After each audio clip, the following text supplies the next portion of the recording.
दोस्तों, अक्षय तृतीया के दिन इस कथा का श्रवण अवश्य करना चाहिए। इस कथा को सुनने मात्र से ही दरिद्रता दूर हो जाती है और सुख समृद्धि की प्राप्ति होती है। तो चलिए आपको सुनाते हैं अक्षय तृतीया की कथा।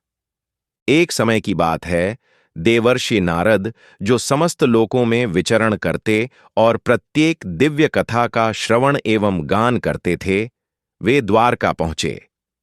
भगवान श्री कृष्ण के समक्ष प्रणाम करते हुए देवर्षि नारद ने निवेदन किया, हे द्वारकाधीश, मैंने इंद्रलोक से लेकर मृत्युलोक तक अनेक कथाएं सुनी हैं, किंतु अक्षय तृतीया का रहस्य भलीभांति समझने की इच्छा है।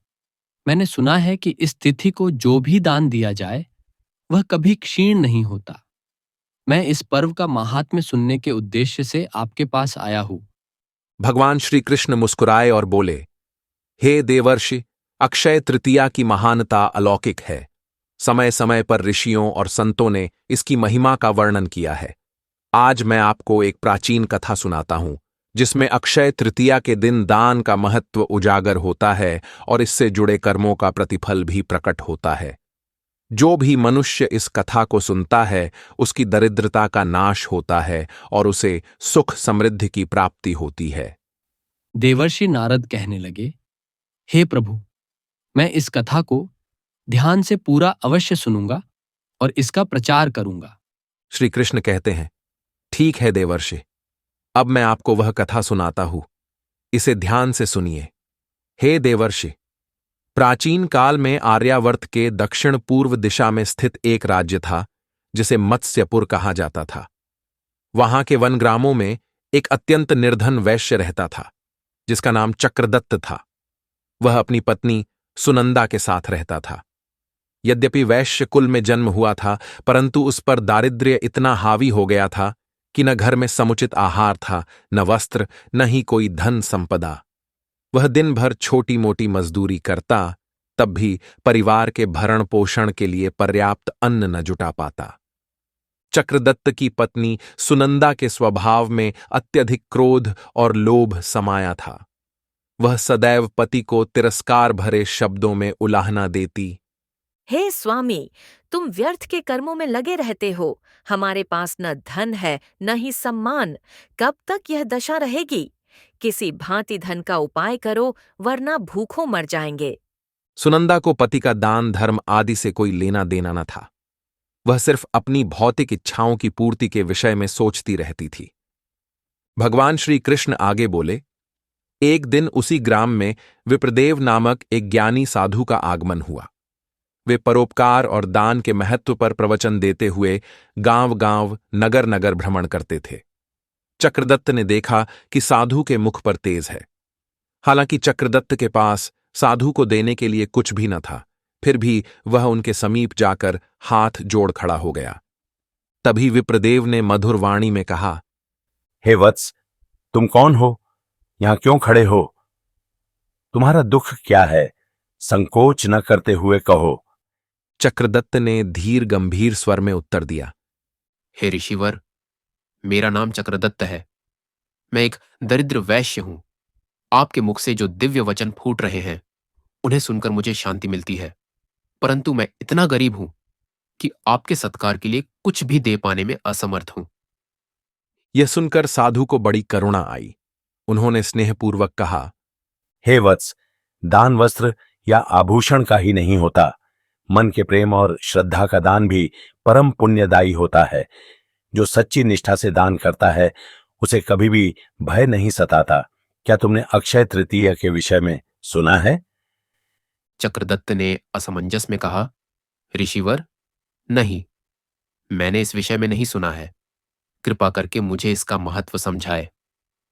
साधु ने कहा, हे वत्स चक्रदत्त, सुनो, मैं तुम्हें आज उस तिथि का रहस्य सुनाऊंगा जिसे स्वयं देवता भी बड़े आदर से देखते हैं।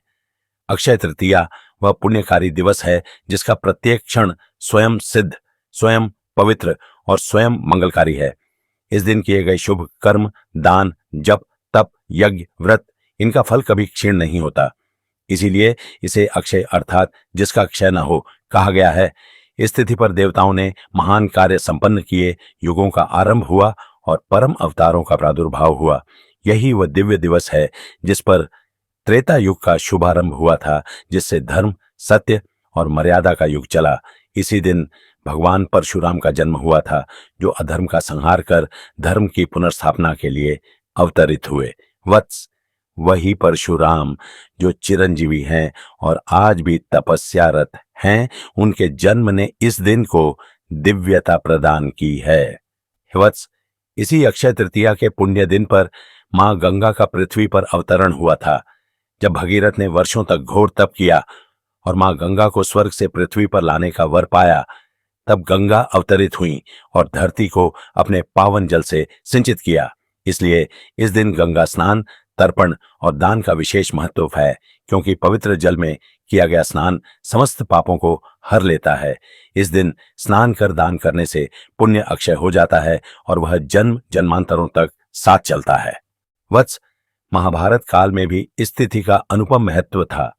जब पांडव वनवास भोग रहे थे, उस समय भगवान सूर्य नारायण ने द्रौपदी को एक अक्षय पात्र प्रदान किया था, जिससे भोजन कभी समाप्त न होता। वह पात्र केवल इस विश्वास और श्रद्धा पर आधारित था कि दान और सेवा की भावना में जब तक निर्मलता बनी रहती है, तब तक संसाधनों की कोई कमी नहीं होती। अतः समझो, आज भी जो श्रद्धा से, भावना से, प्रेम पूर्वक थोड़ी भी वस्तु दान करता है, वह स्वयं उस अक्षय पुण्य का पात्र बनता है। अक्षय तृतीया पर भगवान विष्णु की आराधना विशेष पुण्यकारी मानी गई है। इस दिन श्रीहरि की पूजा कर यदि कोई अन्न, वस्त्र, जल, नमक, गौ, भूमि या सुवर्ण का दान करता है, तो वह न केवल इस जन्म में अपितु अनंत जन्मों तक सुख, समृद्धि और मोक्ष का अधिकारी बनता है। यह तिथि केवल दान का पर्व नहीं, बल्कि आत्मा की शुद्धि का, लोभ और मोह से मुक्त होने का पर्व है। जो मनुष्य इस दिन दूसरों को अन्न दान करता है, वह अगले जन्मों में कभी अन्नहीन नहीं होता। जो जल पिलाता है, वह जीवन भर शीतलता और सुख का अनुभव करता है। जो वस्त्र देता है, उसका तन कभी दुखों से नहीं थरथराता। और जो स्वर्ण या नमक जैसा भी द्रव्य प्रेम पूर्वक दान करता है, वह स्वयं स्वर्णवत तेजस्वी बनता है। वत्स, दान के लिए विपुल संपत्ति आवश्यक नहीं। दान तो श्रद्धा की परीक्षा है, हृदय की उदारता का दर्पण है। यदि तुम्हारे पास केवल एक मुट्ठी चावल है, एक छुटकी नमक है और तुम उसे श्रद्धा से दान कर दो, तो वह भी उतना ही पुण्यकारी है जितना बड़े से बड़ा यज्ञ। अक्षय तृतीया पर किया गया एक छोटा दान भी अक्षय फल को जन्म देता है। लोभ और संग्रह की भावना मानव को दरिद्र बनाती है, किंतु दान और परोपकार की भावना उसे देवत्व प्रदान करती है। इसीलिए आर्षि मुनि कहते हैं कि इस दिन जो भी साधन हो, उसे धर्म मार्ग में अर्पित कर देना चाहिए। साधु विप्रदेव के वचनों का हर शब्द जैसे चक्रदत्त के अंतरात्मा को झकझोर रहा था। सामने बैठे साधारण दरिद्र वैश्य को विप्रदेव दिव्य दृष्टि से देख रहे थे और अत्यंत ममतापूर्ण स्वर में बोले, वत्स, यदि आज तुम इस अवसर को गंवा दोगे, तो न जाने कितने जन्मों तक पुण्य की यह अनुपम संधि खो बैठोगे। यदि थोड़ी भी श्रद्धा है, तो जो कुछ भी शेष है, उसे दान करने का साहस करो। अक्षय तृतीया पर दिया गया प्रत्येक दान न केवल इस जन्म का दुख हरता है, अपितु अगले जन्मों में राजयोग, सुख, समृद्धि और मोक्ष का द्वार खोलता है। यह दिन स्वयं भगवान विष्णु का दिन है। जो इस दिन दान करता है, वह वैकुंठ के द्वार तक पहुंचता है। विप्रदेव का यह उपदेश चक्रदत्त के मन में गहराई तक उतर गया। उसने निश्चय किया कि वह चाहे जितना भी दरिद्र हो, अक्षय तृतीया के दिन कुछ अन्न, थोड़ा सा नमक, जो भी उपलब्ध हो, अवश्य दान देगा। भगवान श्री कृष्ण बोले, हे देवर्षि, साधु से उपदेश पाकर चक्रदत्त के मन में दान का पवित्र संकल्प जागा, किंतु घर वापस आते ही उसे ज्ञात हुआ कि उसकी पत्नी सुनंदा इस बात से कदापि प्रसन्न नहीं होगी। फिर भी वह मन में निश्चय कर चुका था कि अक्षय तृतीया के दिन अन्न और नमक अवश्य दान करेगा, चाहे इसके लिए उसे सुनंदा के तिरस्कार का सामना करना पड़े। जब सुनंदा को उसके निर्णय की भनक लगी, तो वह क्रोध से फुफकारती हुई बोली, हे स्वामी, तुम्हें अपनी निर्धनता का आभास है या नहीं? घर में खाने तक को अन्न नहीं बचा है, फिर भी तुम दान करने की सोच रहे हो। ये कहाँ का न्याय है? हम स्वयं भूखे मर रहे हैं और तुम दान पुण्य में लगे हो। मैंने सुना है कि साधु महात्मा उपदेश देते हैं, परंतु अपनी भूख प्यास तो कोई नहीं मिटाता। तुम उनकी बातों में आ गए हो और अपनी घर गृहस्थी को संकट में डाल रहे हो। चक्रदत्त ने बड़े शांत स्वर में कहा, देवी, मैं जानता हूं कि हम दरिद्र हैं, किंतु साधु ने मुझे अक्षय तृतीया का जो रहस्य बताया है वह अत्यंत महत्वपूर्ण है। आजीवन हमें जो मिलना है वह हमारे कर्मों से मिलेगा। यदि हम इस पुण्य दिवस पर अपनी श्रद्धा और क्षमता के अनुसार दान देते हैं तो हमें जीवन भर अक्षय फल की प्राप्ति होगी। हमारा अगला जन्म भी संवर सकता है। मैं यह अवसर यूं ही नहीं गंवाना चाहता। यह सुनकर सुनंदा और उग्र हो गई और कहने लगी, इन व्यर्थ की बातों से पेट नहीं भरता। भूल जाते हो कि कल के लिए भी अन्न नहीं बचा। तुम दान दोगे तो हम भूखे मर जाएंगे। चक्रदत्त ने विनम्रता से परंतु दृढ़तापूर्वक कहा, मैंने संकल्प लिया है और उसे अवश्य पूरा करूंगा। यदि हमें भूख भी सहनी पड़े तो भी मैं इस पुण्य कर्म से पीछे नहीं हटूंगा। भगवान श्री कृष्ण ने आगे कहा, हे देवर्षि, जब अक्षय तृतीया का वह शुभ दिवस आ पहुंचा, चक्रदत्त ने प्रातः स्नान करके भगवान विष्णु का स्मरण किया और अपनी झोंपड़ी में जो थोड़ा बहुत अन्न था उसमें से एक मुट्ठी अन्न और थोड़ी सी मात्रा में नमक एक पोटली में बांध लिया। वह अपने हृदय में कह रहा था, हे प्रभु, मुझे क्षमा करना कि मेरे पास आपको अर्पित करने योग्य समृद्ध सामग्री नहीं है, परंतु जो भी थोड़ा है उसे मैं श्रद्धापूर्वक दान करना चाहता हूं। जब सुनंदा ने देखा कि चक्रदत्त सचमुच अन्न और नमक की पोटली लेकर दान करने निकला है तो उसका क्रोध और भी भड़क उठा। वह पागलों की तरह चिल्लाती हुई उसके पीछे भागी। रुको, अरे मूर्ख, क्या कर रहे हो? हम स्वयं भूखे मर जाएंगे। किंतु चक्रदत्त ने उसकी बात अनसुनी कर दी और अपनी लाचार स्थिति के बावजूद भी दान के संकल्प को पूर्ण करने चल पड़ा। गांव के चौराहे पर कुछ दरिद्र व्यक्ति, भिक्षुक तथा असहाय लोग उपस्थित थे। चक्रदत्त ने अत्यंत श्रद्धा भाव से उन्हें अन्न और नमक अर्पित किया। उसने हाथ जोड़कर कहा, हे भगवान, मैं इस पुण्य दिवस पर आपको अपनी क्षमतानुसार यह अन्न नमक अर्पित करता हूं। मेरा बस यही निवेदन है कि मेरे इस अल्प दान को स्वीकार कर मुझे कृतार्थ करें। अनेक भिक्षुकों और दरिद्रजनों ने चक्रदत्त को आशीर्वाद दिया। हे दाता, तुम्हारा कल्याण हो। तुम्हें सदैव सुख, शांति और समृद्धि मिले। उस क्षण चक्रदत्त की आंखों में आंसू थे, आंसू श्रद्धा के, दान के, सुख के। यद्यपि उसके पास कुछ भी नहीं था, फिर भी उसे एक अनिर्वचनीय आनंद की अनुभूति हुई। भगवान श्री कृष्ण ने आगे कहा, हे देवर्षि नारद, दान देकर घर लौटने पर चक्रदत्त को पत्नी के कोप का सामना करना पड़ा। सुनंदा अब उससे किसी भी प्रकार का संवाद किए बिना उदास और क्रोधित रहती थी। उसने मन ही मन सोचा, इस व्यक्ति की बुद्धि भ्रष्ट हो चुकी है। हमारे पास जो थोड़ी बहुत संपत्ति थी वह भी दान में दे दी। अब आने वाले दिनों में हम क्या खाएंगे? कुछ समय तक चक्रदत्त व उसके परिवार को बड़ी कठिनाई झेलनी पड़ी, परंतु चक्रदत्त ने तनिक भी खेद प्रकट न किया। उसके हृदय में यह विश्वास था कि अक्षय तृतीया के दिन किया गया दान व्यर्थ नहीं जाएगा। धीरे धीरे उसकी आयु ढलने लगी।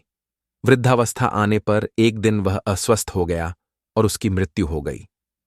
वह इस दुनिया से जाता हुआ भी मन में प्रसन्न था कि उसने अपने जीवन में दान का महत्व पहचाना, चाहे थोड़ी देर के लिए ही सही। भगवान श्री कृष्ण ने कौतूहल से देवर्षि नारद की ओर देखा और बोले, हे देवार्षि, चक्रदत्त का देहांत होने पर परमात्मा की कृपा से उसे अगले जन्म में एक प्रतापी राजा के रूप में जन्म मिला। उसके पुण्य इतने प्रबल थे कि देवगणों की प्रेरणा से उसने स्वर्णपुर नामक महान नगरी में राज्य संभाला। इस बार उसका नाम धर्मकेतु रखा गया।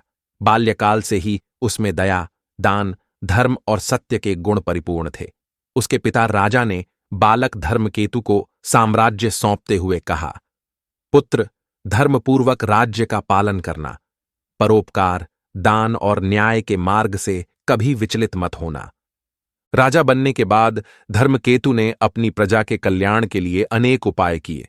गरीबों को अनाज, वस्त्र, धन, शिक्षा के साधन इत्यादि उपलब्ध करवाए।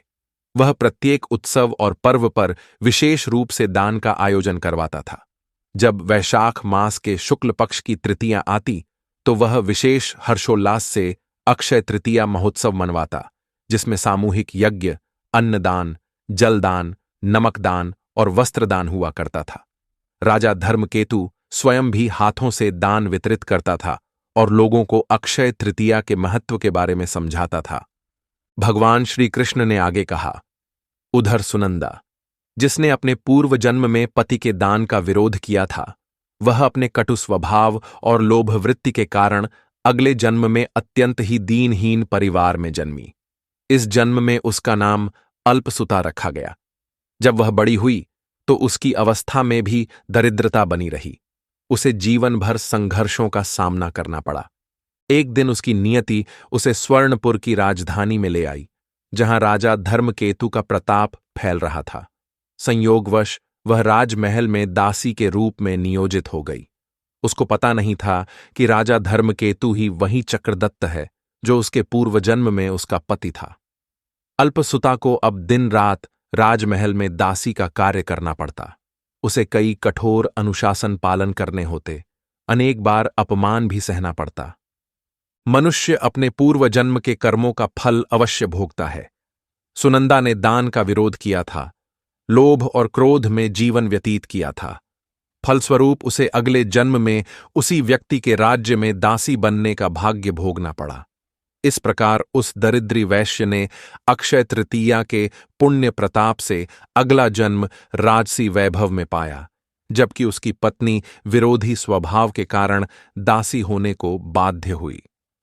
भगवान श्री कृष्ण ने कथा समाप्त करते हुए देवर्षि नारद से कहा, हे देवर्षि, यह कथा इस सत्य को उजागर करती है कि अक्षय तृतीया के दिन जो भी दान, चाहे वह अन्न हो, नमक हो, वस्त्र हो या फिर मात्र जल ही क्यों न हो, श्रद्धापूर्वक किया जाए, उसका फल असीम होता है। चक्रदत्त के जीवन में भले ही वह केवल मुट्ठी भर अन्न और चुटकी भर नमक था, किंतु वह दानपूर्ण भक्ति और समर्पण भाव से किया गया था। उसी दान के बल पर उसे अगले जन्म में राजयोग प्राप्त हुआ। दूसरी ओर उसकी पत्नी ने दान का घोर विरोध किया, लोभ और क्रोध को ही अपना धर्म समझ लिया, जिसके कारण उसे अगले जन्म में दासी बनना पड़ा। यह कथा मात्र एक उदाहरण है। यह नियम सभी पर समान रूप से लागू होता है। जो व्यक्ति दान में मन को लगाता है उसे अक्षय फल प्राप्त होता है।